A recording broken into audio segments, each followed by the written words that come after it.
नमस्कार। आज की कक्षा में हम पढ़ेंगे पद्य साहित्य का काल विभाजन। कल की कक्षा में आपने पढ़ा था कि पद्य परिचय क्या है, काव्य किसे कहते हैं, काव्य के कितने भाग हैं, उन भागों के भी कितने भाग हैं। लेकिन आज पढ़ेंगे हम काल विभाजन। अब काल विभाजन क्या है? किसी भी साहित्य को काल या समय के अनुसार विभिन्न वर्गों में बांटना काल वर्गीकरण या काल विभाजन कहलाता है। पद्य साहित्य का काल वर्गीकरण सर्वप्रथम सर जॉर्ज ग्रियर्सन ने किया। इसके पश्चात मिश्र बंधु, आचार्य रामचंद्र शुक्ल, डॉक्टर राम कुमार वर्मा, आचार्य हजारी प्रसाद द्विवेदी आदि अनेक साहित्य इतिहासकारों ने, आलोचकों ने अपने शोध और अपने विश्लेषण के आधार पर पद्य साहित्य इतिहास को अनेक कालों में विभाजित किया। लेकिन सर्वाधिक मान्यता जो मिली वे आचार्य रामचंद्र शुक्ल द्वारा वर्गीकृत साहित्य को प्राप्त हुई। ठीक है, क्योंकि आचार्य रामचंद्र शुक्ल ने इस पद्य साहित्य को 3 भागों में बांटा था। पहला आदिकाल, दूसरा मध्यकाल, तीसरा आधुनिक काल। मध्यकाल के 2 भाग थे, भक्ति काल और रीतिकाल। ठीक है, लेकिन उनके पश्चात के विद्वानों ने, साहित्यकारों ने आपके अध्ययन की सुविधा को देखते हुए इस हिंदी साहित्य के इतिहास को निम्न रूपों में काल वर्गीकृत किया। इनमें देखिए आप, सबसे पहले आता है आदिकाल। आदिकाल की समय सीमा 650 से 1350 तक, संवत में 700 से 1400 तक। भक्ति काल की समय सीमा 1350 से 1650 तक, संवत में 1400 से लेकर 1700 तक। रीति काल की समय सीमा 1650 से 1857 तक और संवत में, इस संवत में ही बेटा 1700 से लेकर 1900 तक। आधुनिक काल सन 1857 से। अब बच्चों से सन और संवत क्या है? आपकी परीक्षाओं में जो प्रश्न आते हैं वो सन और संवत दोनों में ही पूछे जाते हैं, क्योंकि ये पूछा जाता है संवत 700 से 1400 तक के कार्यकाल को किसका नाम दिया गया? आदिकाल का नाम दिया गया। ठीक है, सन और संवत में 57 साल का अंतर है। इसीलिए आपने 9th-10th में 643 से 1343 तक पढ़ा होगा। लेकिन चूंकि 40 से 60 तक का समय हमारे यहाँ मध्यकाल या मध्यवर्ती समय माना जाता है, इसीलिए आपकी पाठ्य पुस्तक में भी 669 से लेकर 1350 तक की समय सीमा है।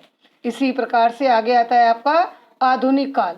अब आधुनिक काल का जो वर्गीकरण हुआ वह आपका निम्न 4 युगों में हुआ। पहला भारतीय हिंदू युग जो 1857 से 1900 तक, दूसरा द्विवेदी युग जो 1900 से 1918 तक, तीसरा छायावाद 1918 से 1938 तक, चौथा है छायावादोत्तर काल, यह 1938 से आगे। अब बच्चों इन युगों से आप लोग पहले भी गद्य में परिचित हो चुके हैं। भारतीय हिंदू युग में जो लेखक थे वे ही कवि थे। इनके काव्य की भाषा ब्रज और खड़ी बोली थी। द्विवेदी युग में खड़ी बोली काव्य भाषा के रूप में पूर्ण प्रतिष्ठित हो गई थी। ब्रजभाषा के कवि मात्र 2 थे, श्रीधर पाठक और दूसरे थे जगन्नाथ दास रत्नाकर। बाकी कवियों ने खड़ी बोली में ही काव्य रचना की। प्रिय प्रवास खड़ी बोली का प्रथम महाकाव्य माना गया। साकेत खड़ी बोली का श्रेष्ठ महाकाव्य माना गया। राष्ट्र कवि की उपाधि मैथिली शरण गुप्त को मिली। खड़ी बोली काव्य के श्रेष्ठ कवि अयोध्या सिंह उपाध्याय कहलाए। छायावाद के विषय में आपने गद्य में भी पढ़ा था। छायावाद में वृत्तत्रयी में 3 कवि आते हैं। जयशंकर प्रसाद जो छायावाद के प्रवर्तक माने जाते हैं, सुमित्रा नंदन पंत जिन्हें प्रकृति का सुकुमार कवि कहते हैं, ये आप आगे छायावाद में पढ़ेंगे। सूर्यकांत त्रिपाठी निराला जिन्हें महाप्राण और क्रांतिकारी कवि कहा जाता है। इसके पश्चात लघुत्रयी में डॉक्टर राम कुमार वर्मा, माखनलाल चतुर्वेदी और महादेवी वर्मा। महादेवी वर्मा को आधुनिक मीरा के नाम से जाना जाता है। और अंतिम युग है छायावादोत्तर काल। इसे भी 5 वर्गों में विभाजित किया जाता है। बच्चों आपके पाठ्यक्रम में मात्र नई कविता तक के ही प्रश्न आते हैं। ये जो आगे की प्रश्न है यह आपके कंपटीशन के या प्रतियोगी परीक्षाओं के में से इनके लिए प्रश्न निकलते हैं, लेकिन आपके यहाँ तो नई कविता तक के ही प्रश्न बनते हैं। जैसे प्रगतिवाद 1938 से लेकर 1943 तक, प्रयोगवाद सन 1943 में कवि अज्ञे ने तार सप्तक का प्रकाशन किया। उन्होंने 4 सप्तकों का प्रकाशन और संपादन किया। इनमें से 2 सप्तक प्रयोगवाद के अंतर्गत आते हैं और प्रयोगवाद के समकक्ष ही नई कविता नामक पत्रिका का संपादन सन 1954 में किया गया, जिसके संपादक डॉक्टर जगदीश गुप्त और राम स्वरूप चतुर्वेदी थे। उन दोनों ने नई कविता का संपादन किया और प्रयोगवाद के सप्तक के बचे हुए कवियों को मुख्य स्थान दिया। यह नई कविता 1960 तक चली। 60 के बाद साठोत्तरी कविता यह 1979 तक। 1979 में चौथे तार सप्तक का प्रकाशन हुआ और इसके बाद का नामकरण नवलेखन के रूप में हुआ।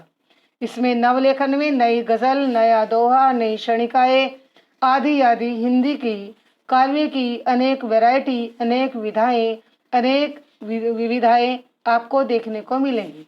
इस प्रकार से आज आपका काल विभाजन का ये चैप्टर पूरा हुआ। बच्चों, आपकी इसके पश्चात आदि काल की वीडियो 2 भागों में बनेगी। आप उसे भी ध्यान से देखेंगे। इसी के आधार पर आप अपने बोर्ड की तैयारी प्रश्न उत्तर वैकल्पिक के आधार पर तैयार करेंगे। धन्यवाद।